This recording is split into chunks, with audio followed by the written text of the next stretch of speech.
So I did some fine-tuning and now it looks like that. So what do we have so far? We have 3 dead components, at least 3 dead components on the 5-volt always rail. Maybe even a 4th dead component, we'll see later. Then we had to get rid of the short here.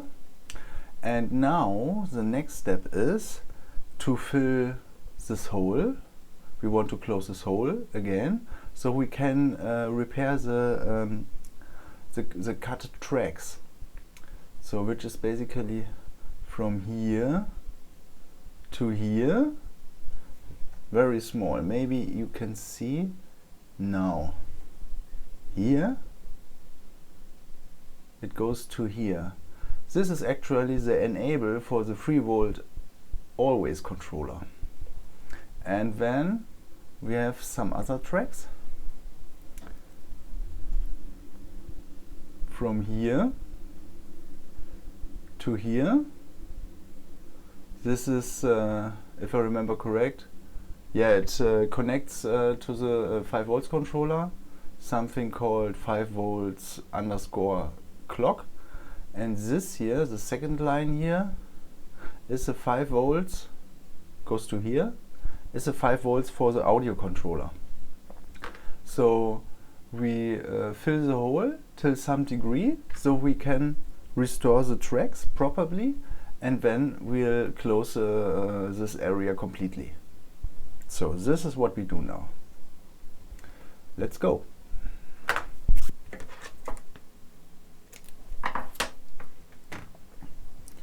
So what I do now is pretty simple.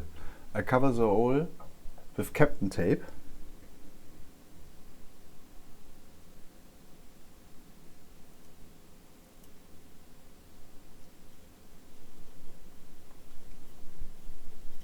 Like that. And fill it from the other side. With epoxy, heat resistant till 100 degrees should be enough here. Let's see how we can do that.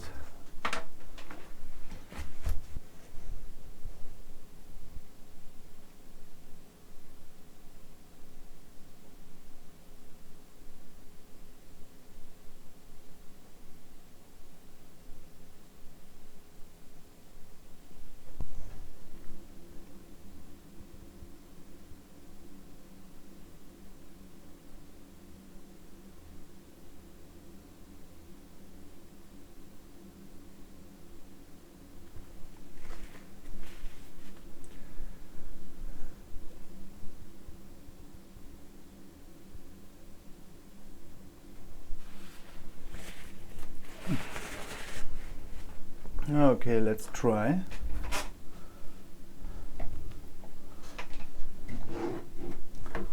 This was a bit too much, but we'll harden it now and then we'll see.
Let's try to prepare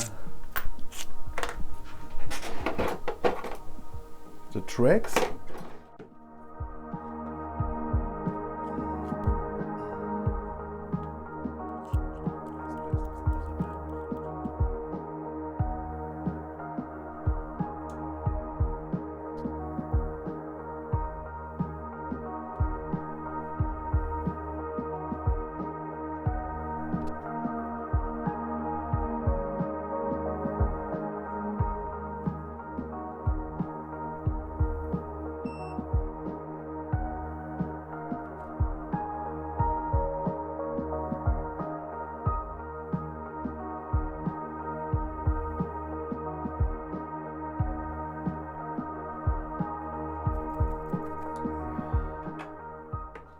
Yeah, I filled that too much and now I have to deal with the consequences.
So now we have closed the hole completely, and we can begin to repair the tracks on the surface. This is of course not an easy repair. This is pretty advanced stuff, and some people would even tell it is not possible at all, but you see, it is possible if you put some effort.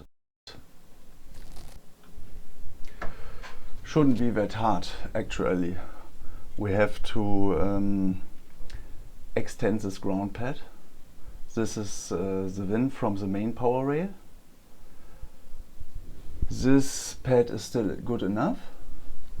Then we need a fourth pad here, a fifth pad here. This is ground, and then a sixth pad,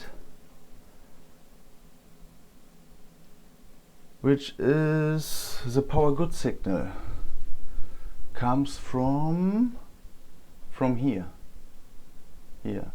So we can just put a wire here, and we are good to go. At least I think so.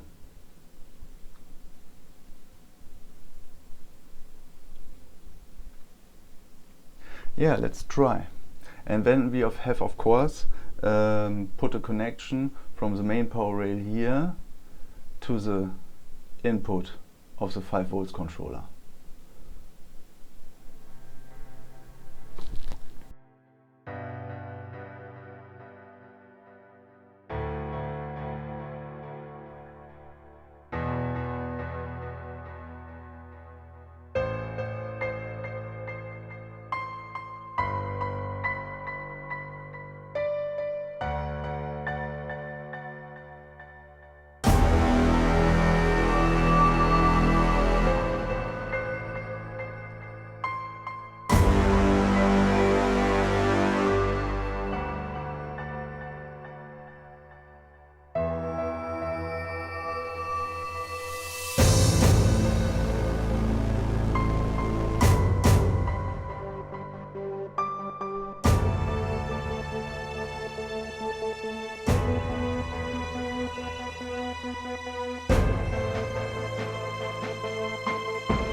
And now it looks like that. The only pad I did not restore completely is this big ground pad here. Should be enough. Should be enough to leave it like that. The other pads just look fine. So I think we are ready to solder the controller back. Let's go.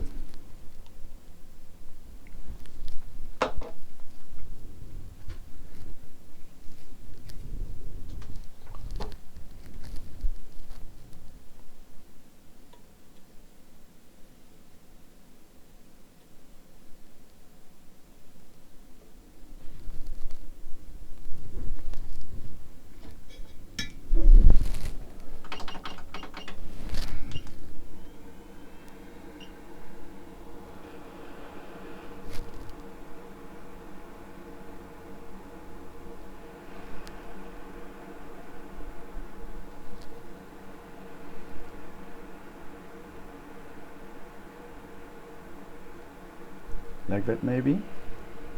Carefully.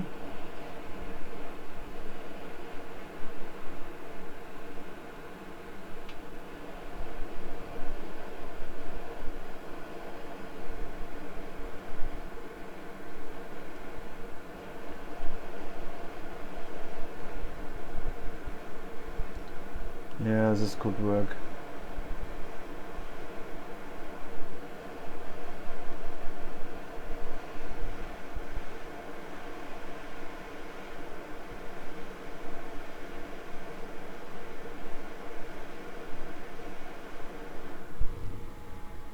Looks fine.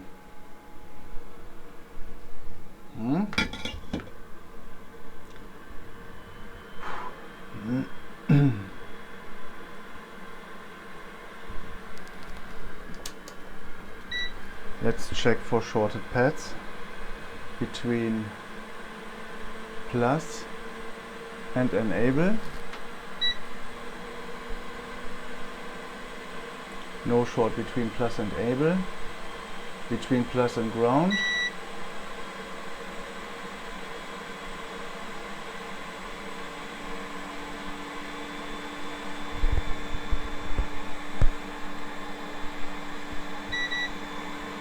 Once again, plus and ground, nothing. Ground and enable, nothing. What else? Between enable and this pad, nothing. Between enable and this pad, nothing. Between these two, nothing. Okay. I think we did it. Let's clean this mess.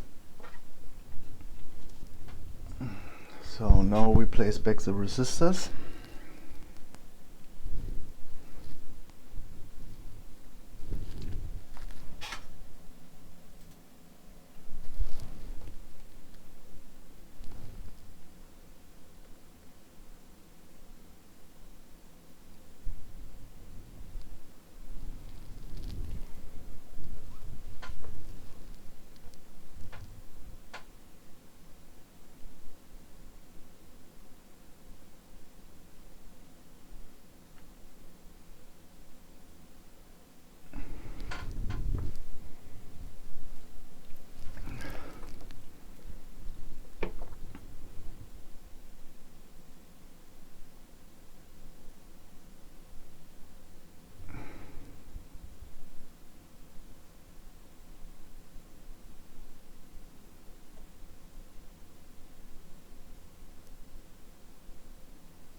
Where is it?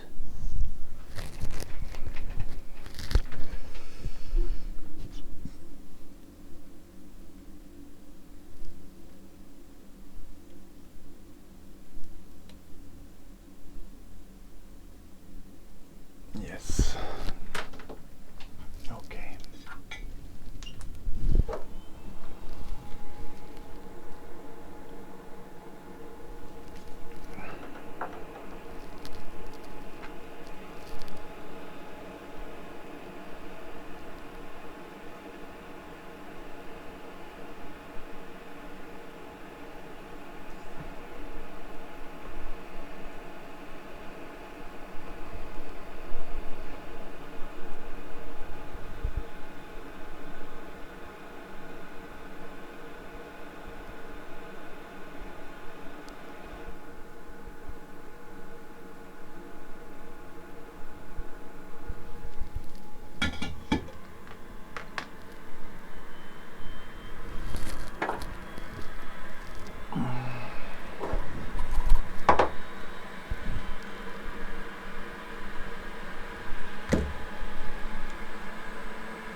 This is okay.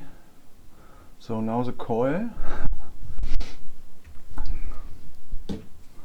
With the coil I had a few differences, so I have it replace it too.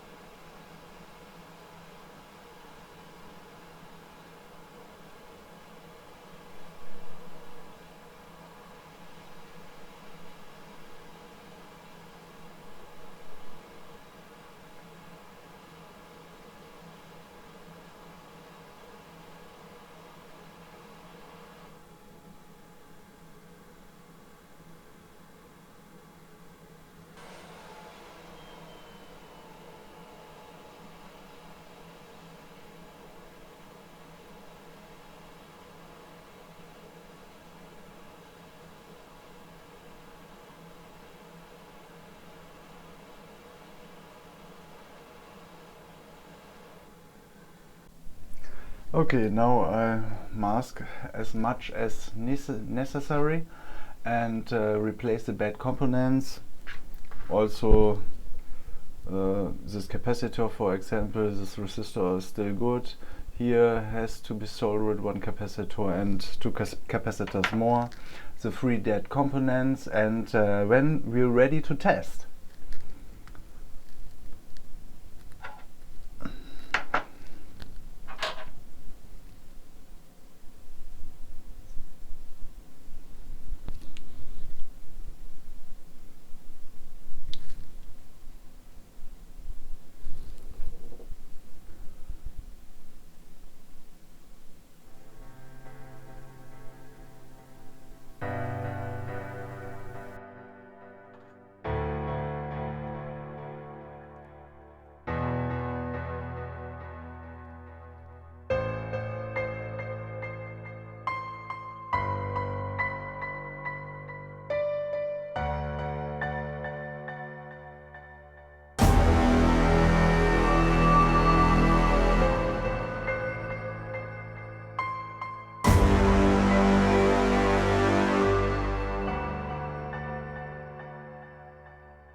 Okay, my friends, this is how it looks now.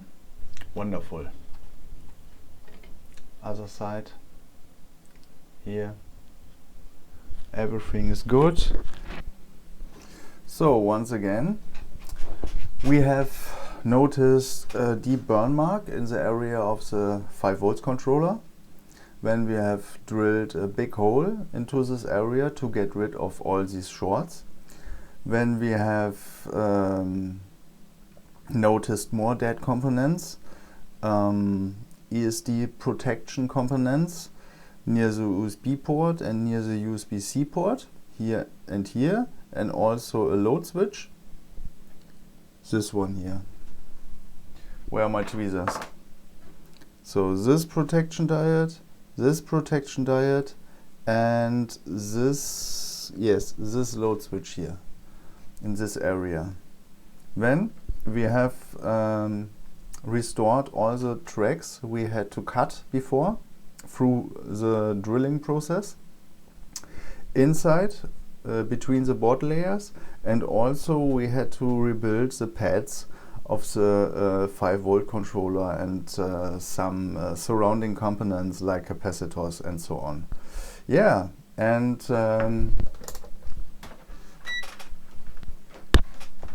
now we can do a sanity check at the coil. Like 1 kilo ohms.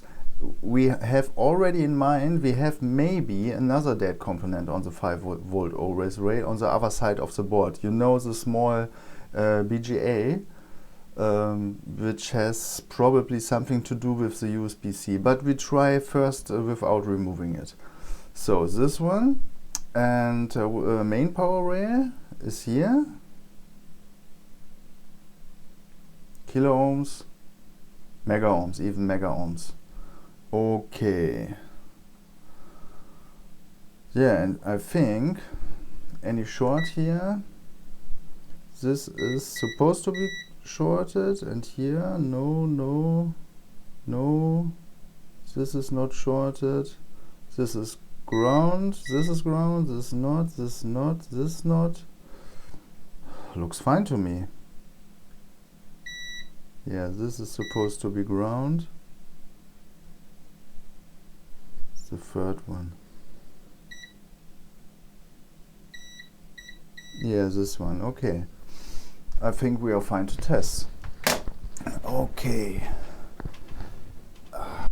Support. Because power button is present there.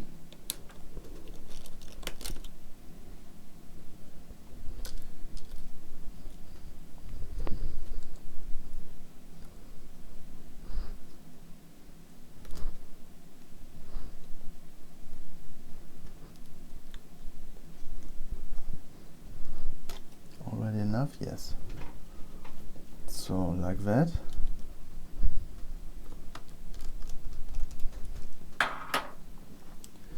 We have a weird switch. We have a weird switch on the subboard. This is for battery reset. No other switches present. ACER really like to hide some switches on the board which pretend you actually to power it on. So we have to be very attentive.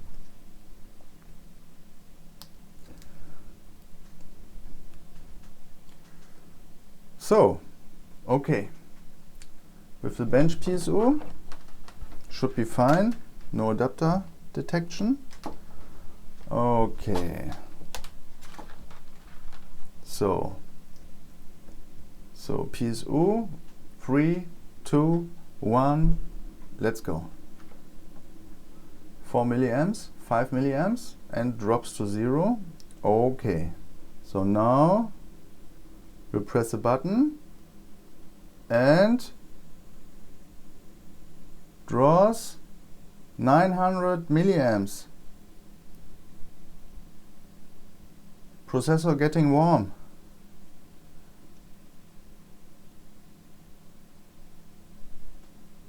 And off and on again, and the processor is getting hot. wow, we have to check with heatsink.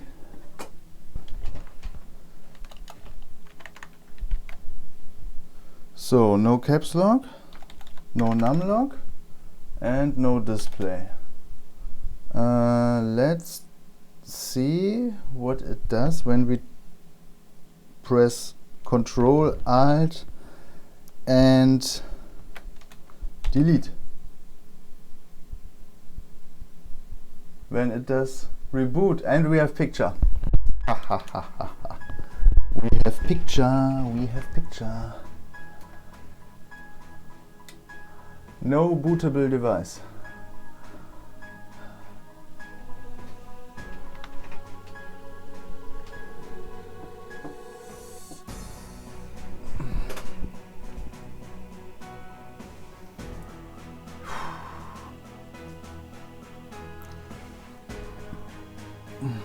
Still not convinced?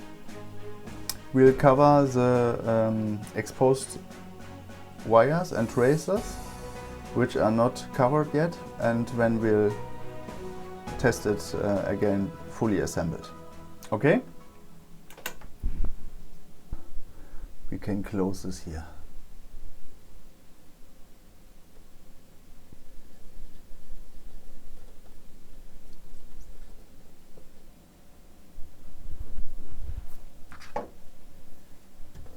So here we go again. It is working, and even runs benchmarks without issues.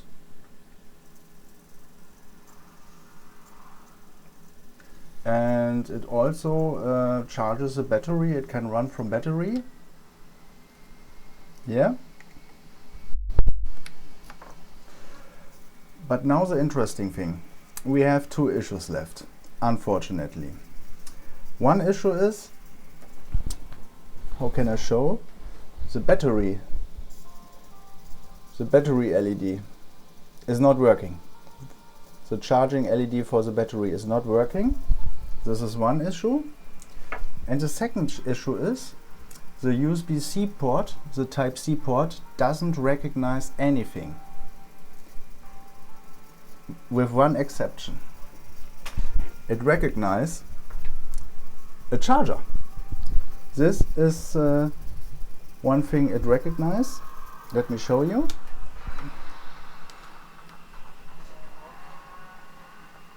So 19.7 volts. So the 19 volt are actually requested, which is pretty great news, because I was more or less convinced the PD controller is dead. But it is not.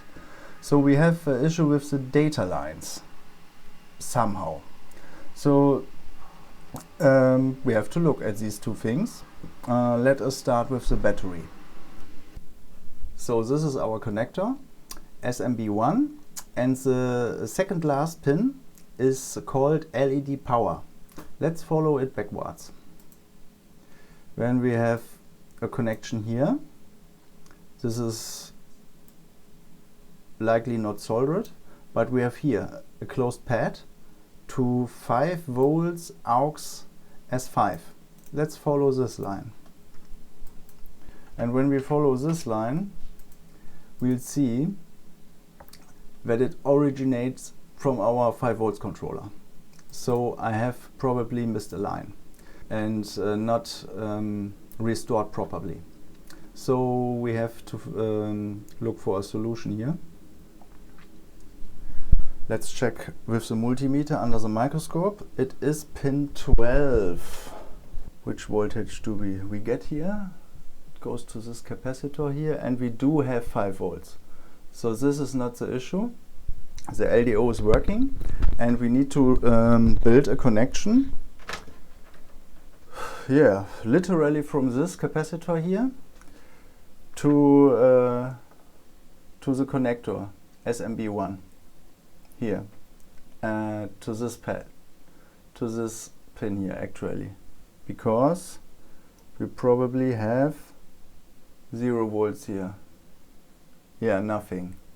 And if I remove power and check for resistance between these 2 points, Let's check. Here to pin 12 to the capacitor, and it is open line. So the connection come loose and we have to run a wire. Okay.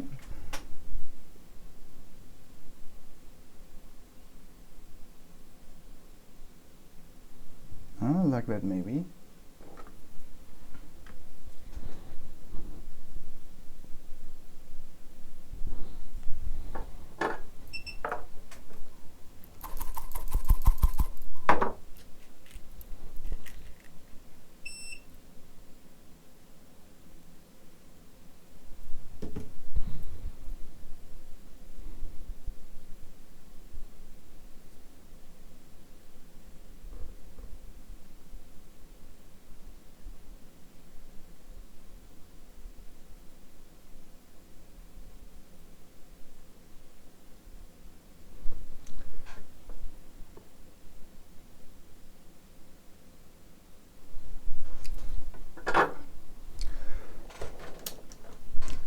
So let's check for continuity again.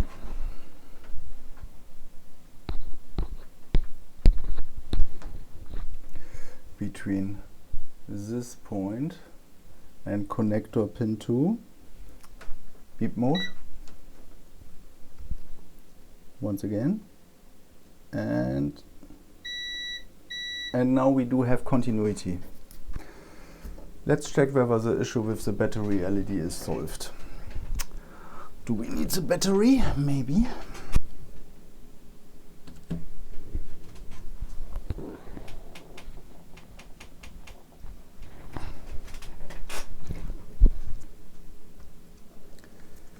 Power. This is of course not the nicest solution ever, but I'm pretty convinced it will work. So nothing yet. The battery LED is the top one. Okay. Charger.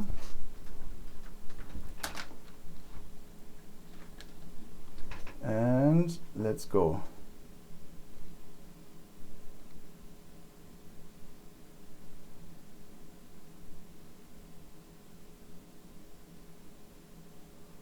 Do I have to power it on? Maybe. Let's power it on. Oh, look! I have an orange charging LED. Let's try to power it off.